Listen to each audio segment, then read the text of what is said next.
Hi, I want to talk a little bit about composition today, but really to simplify it, the first thing is, and the most important thing is, what's your emotional response to the scene?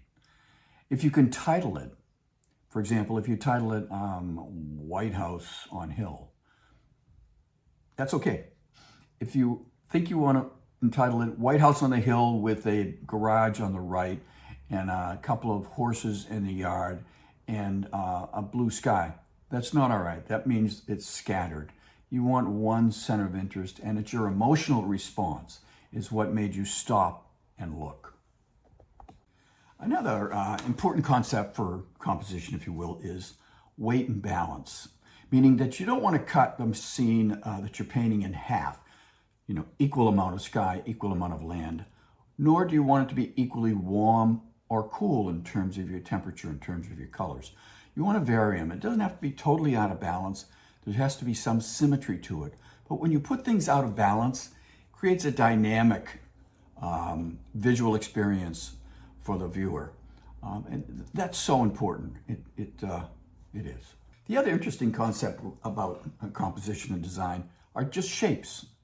And if you draw a line over your photograph, if you're looking at for reference or whatnot, you'll notice that there are some interesting shapes, interconnecting shapes.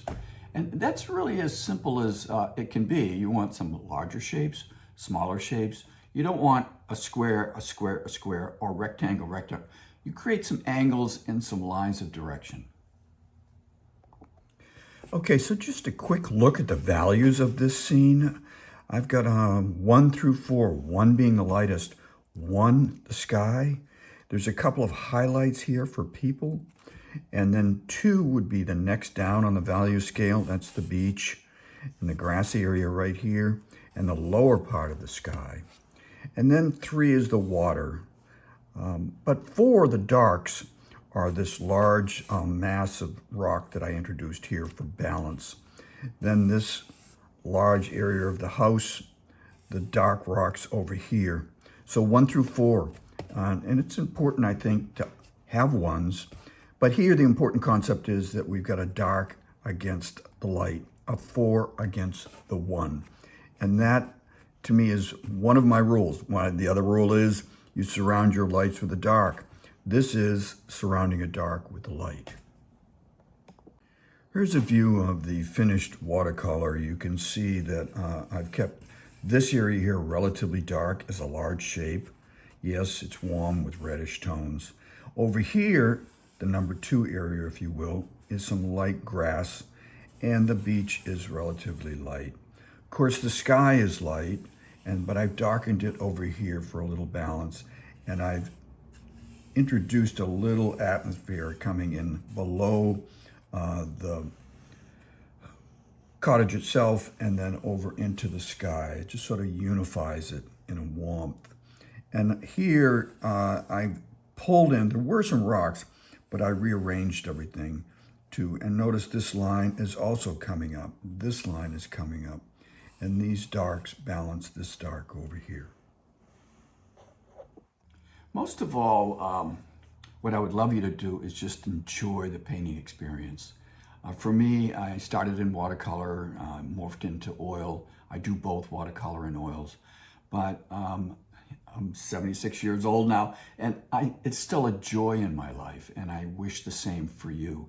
And maybe some of these tutorial videos will help you get into it and stay with it. It doesn't take forever to get good. If you concentrate on something for a while, you will get better at it. So I just want to say that. Quick word about color in this watercolor that we're looking at. So the obvious large shape, the red house, is very warm. It's very red.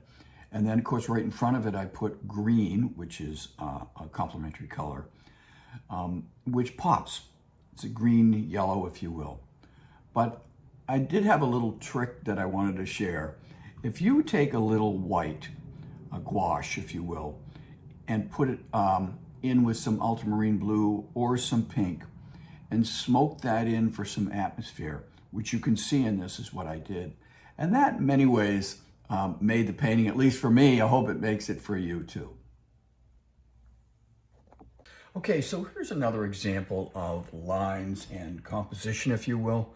This is a painting I did. It's an oil on canvas. I did it a year or so ago on the marshes in Newbury, Mass. But you'll see here that the line of this little rivulet goes to your center of interest back here. It's also a light against a dark. Once again, light against dark, light against dark. And then the details, which are the beautiful egrets and some of the Canadian geese, are just that. They're just dressing on top. The most important thing is the overall design, lights and darks.